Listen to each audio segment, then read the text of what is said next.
Welcome to my channel education centre. हमने आपको पिछले वीडियो में प्रत्यावर्ती धाराओं के बारे में बताया था। आज हम फिर से प्रत्यावर्ती धारा में हमने इस सूत्र का निगमन किया। इसी सूत्र को आज हम लेके आगे चलेंगे। तो उससे पहले हम देख लेते हैं धाराएं दो होती हैं, एक एसी तथा एक डीसी। एसी को अल्टरनेटिंग करंट और डीसी को डायरेक्ट करंट कहते हैं। तो हम पहले आज धाराएं जान जाते हैं क्या होता है। तो पहले हम जानेंगे दृष्टि धारा। दृष्टि धारा जिसे डायरेक्ट करंट कहा जाता है। करंट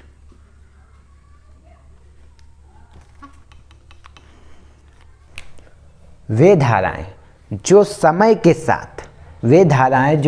के साथ अपने मान तथा अपनी दिशा में परिवर्तन नहीं करती हैं, वे दृष्टि धाराएं कहलाती हैं। जैसे कि हम एग्जाम्पल लेके आपको बताएंगे। देखिए,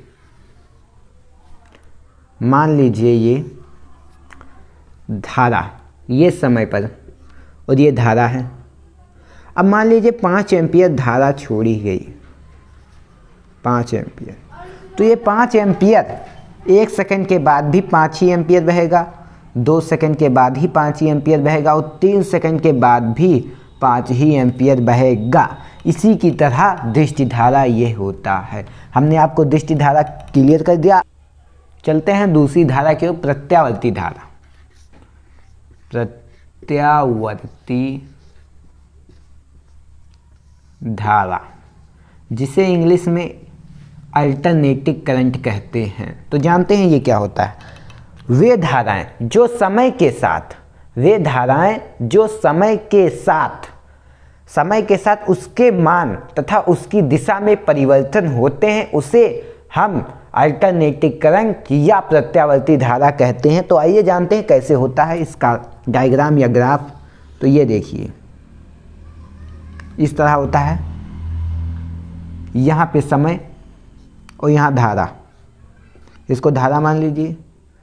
कुछ समय बाद धारा बढ़ेगी और कुछ समय बाद धारा गिरेगी। फिर इस तरह होता है इसका डायग्राम। ठीक, अब देखिए, अगर मान लीजिए यहाँ पे 1 एम्पियर धारा बही 1 सेकंड में, ठीक, यहाँ पे 2 सेकंड में, तो यहाँ पे धारा के मान में परिवर्तन हो रहा है तथा दिशा के मान में भी परिवर्तन हो रहा है। इसी को हम अल्टरनेटिंग करंट कहते हैं। अब हम देखते हैं इस सूत्र के अनुसार आगे। तो इसी सूत्र से आगे हम देखेंगे ये प्रतिरोध वो प्रत्यावर्ती वोल्टता है। अब प्रत्यावर्ती धारा, इसी अनुसार प्रत्यावर्ती धारा जो होता है, प्रत्यावर्ती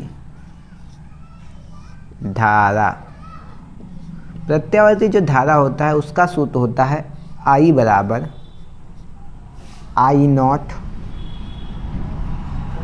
साइन ओमेगा टी।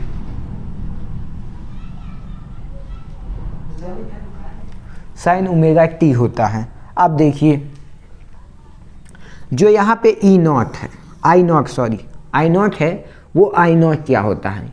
ये जो आपका ग्राफ होता है, इसमें जो ये इस तरह होता है ग्राफ आपका, इस तरह आपका ग्राफ होता है। और ग्राफ का जो ये मान होता है, ये शिखर वाला मान, इसी शिखर के मान को हम I0 कहते हैं। तो आपको हमने बता दिया I0 क्या है। अब ये देखिए, जो WT है, इस WT को हम कला कहते हैं। कला की इंग्लिश होती है फेस। इंग्लिश में इसे फेस कहते हैं। अब देखिए, हम आगे बताते हैं। आगे चलने से पहले हम आपको बता दें I क्या है। I जो है यहाँ पे तात्क्षणिक मान है। तात्क्षणिक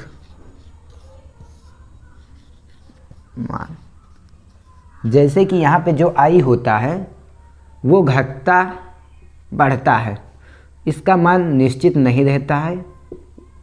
इसी को हम तात्क्षणिक मान कहते हैं। अब हम देखते हैं आगे प्रत्यावर्ती धारा का औसत निकालना कैसे हम प्रत्यावर्ती धारा का औसत निकालेंगे। तो देखते हैं हम आगे। अब आपको पता है औसत मान कैसे निकालते हैं। औसत मान निकालने के लिए 1 से लेके 5 तक, मान लीजिए 1 से लेके 5 तक संख्या लिखी है, तो उनका योग पहले करेंगे और तथा भाग करेंगे पदों की संख्या में।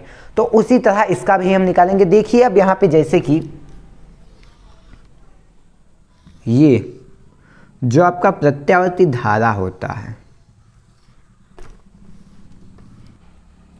अब देखिए ये हो गई धारा I1 I2 I3 dash dash dash IN मान लीजिए। ठीक, अब यहाँ पे देखिए जब इसका हम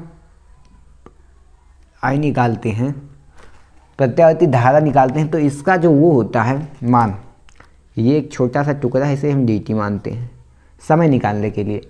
और यहाँ पे जो समय निकालेंगे ये भी dt हो जाएगा, फिर जो समय निकालेंगे dt, फिर यहाँ पे क्या हो जाएगा, इसका जब निकालेंगे तो ये भी हो जाएगा इसी प्रकार।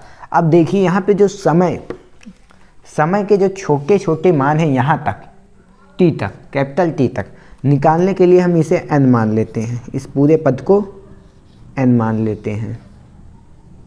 ठीक, ये धारा हो गई I।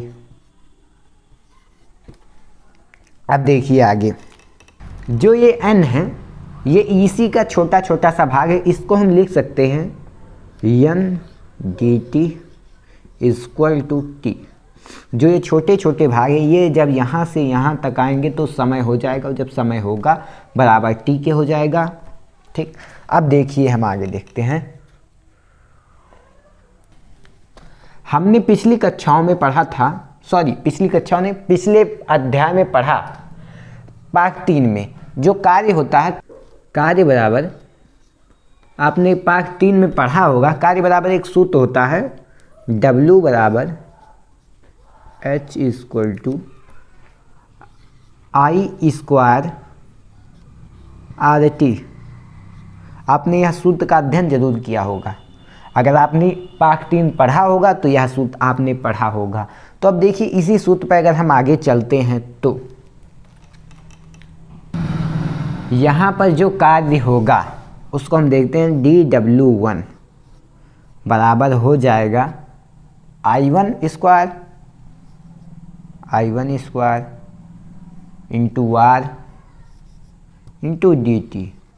आपने बहुत ही जगह देखा होगा यहाँ पे, जैसे कि यहाँ पे d लगा होता है या डेल लगा होता है इस तरह, तो आपने कभी यह नहीं सोचा होगा कि यह क्यों लगता है। तो यह इसलिए लगता है जहाँ पर भी कोई परिवर्तन हो रहा हो, कोई भी परिवर्तन हो रहा हो, वहाँ पे d या डेल, जिसे डेल्टा कहा जाता है, इसका निशान लगता है।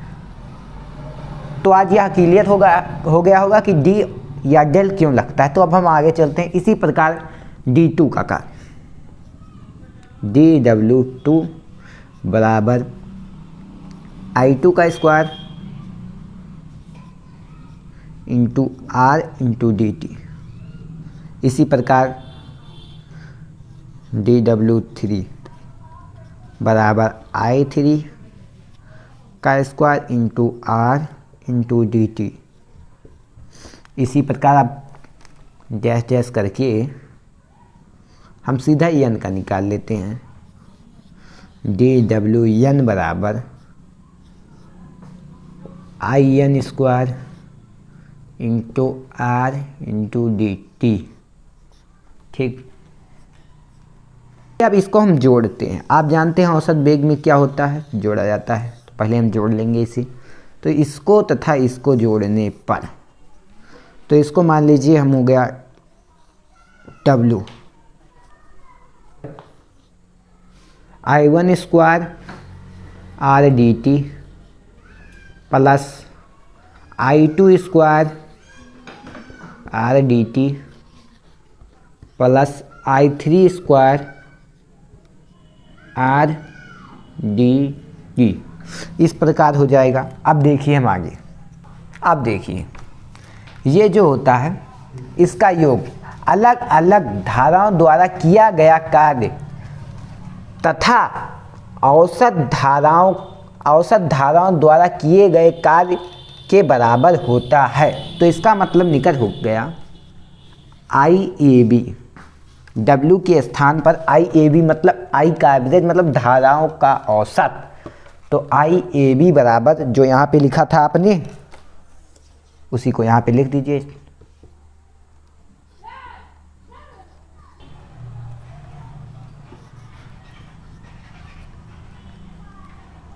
हमने आपको बताया इसके ये बराबर होता है, तो इसको भी हम लिख लेते हैं I1 square R into dt, उसी प्रकार plus I2 square R into dt, उसी प्रकार प्लस I3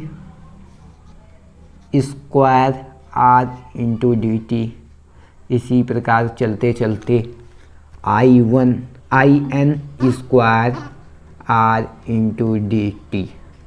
ठीक, अब देखिए यहाँ पे IAB RT बराबर, यहाँ सम में से RDT जो है वो कॉमन है, तो उसको हम कॉमन ले लेते हैं। I1 square plus R2 square plus I3 square dash dash dash IN square, IN square हो जाएगा। और हमने कॉमन क्या लिया RDT।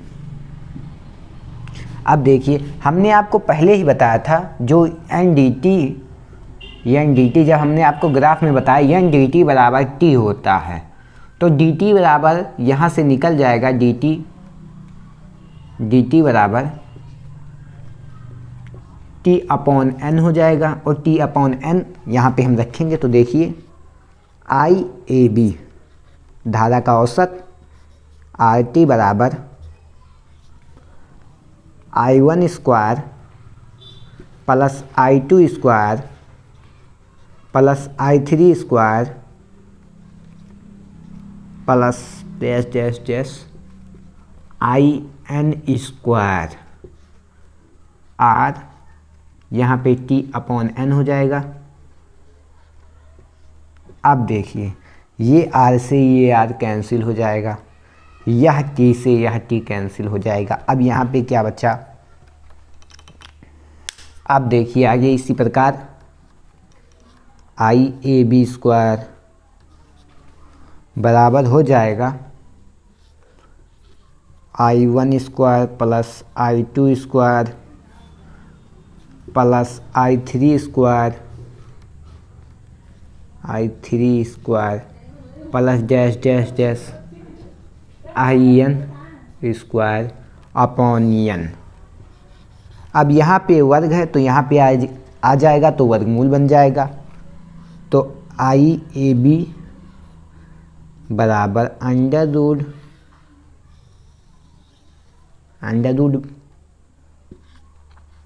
I1 square plus I2 square plus I3 square plus IN square upon N। ठीक, अब हमने क्या निकाल लिया, औसत मान। हमने क्या निकाल लिया, औसत मान। हम इससे हमें यह पता चला कि जो औसत मान होता है वह धाराओं के मूल, धाराओं का वर्ग माध्य मूल इसे ही कहते हैं। अब हम देखते हैं प्रत्यावर्ती धारा का वर्ग माध्य मूल, जो इस टॉपिक का बहुत ही महत्वपूर्ण। यह टॉपिक बताने से पहले हम बता दें ये क्या है। आपने देखा होगा जब आपने यह चैप्टर खोला होगा, प्रत्यावर्ती धारा क्लास 12 के 7वें पाठ में यह चैप्टर है, तो आपने जब यह खोला होगा तो देखा होगा धारा के नीचे RMS लिखा होता है। तो वही RMS को वर्ग माध्य मूल कहते हैं। R का मतलब होता है रूट, जिसे हिंदी में कहते हैं मूल। M का मतलब होता है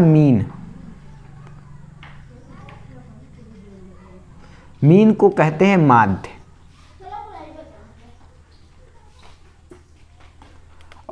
एस को कहते हैं स्क्वायर,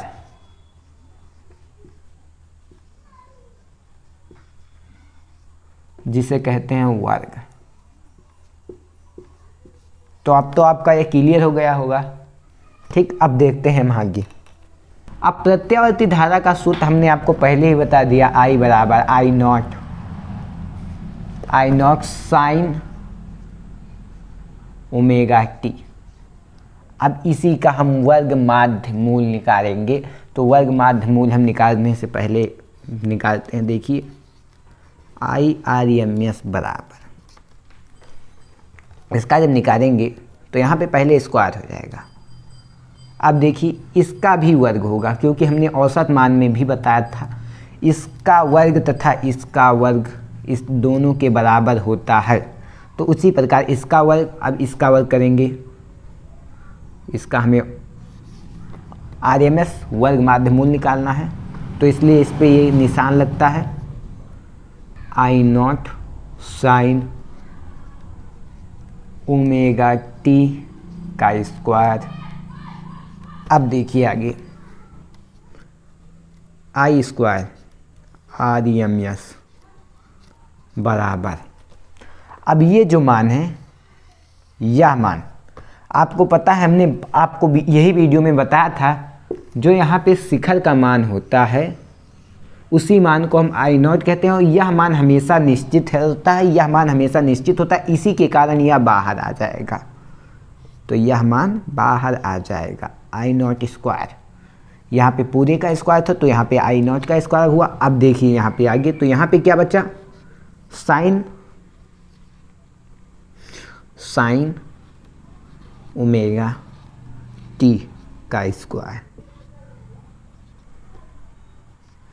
अब देखिए जो मैथ पढ़ते होंगे कक्षा 12 में, उन्हें एक सूत्र याद होगा, sine square theta equal to 1/2 होता है। तो उसी प्रकार यहाँ पे भी 1/2 हो जाएगा। तो I स्क्वायर RMS बराबर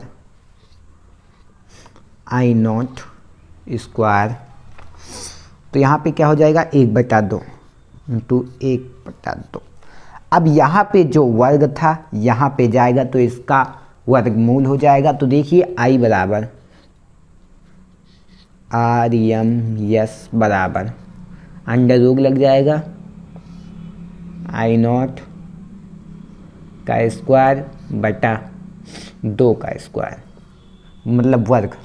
अब देखते हैं जब हम इसका निकालेंगे तो क्या हो जाएगा, IRMS बराबर I नॉट बटा अंडर रूट 2। तो हमने यह सिद्ध कर दिया, आपने यह सिद्ध हो गया, वर्ग माध्य मूल का सूत्र आ गया आपके सामने। अब हम देखते हैं आगे,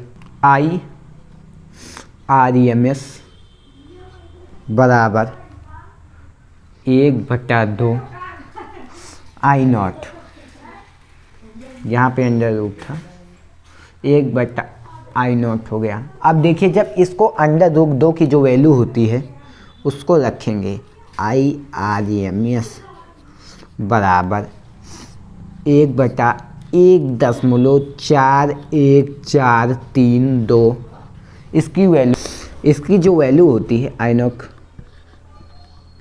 इसको इससे भाग दे देंगे। जब भाग करेंगे तो आपको यह मान आ जाएगा 0.707 इंटू I नॉट। IRMS बराबर यह मान निकल आया। तो यह टॉपिक आपको समझ में आ चुका होगा। अब हम देखेंगे आगे, देखेंगे अगले वीडियो में LCR क्या होता है, LCR देखेंगे तथा उसके बारे में जानेंगे। तो अगर यह वीडियो अच्छी लगी हो तो लाइक एंड कमेंट जरूर करिएगा।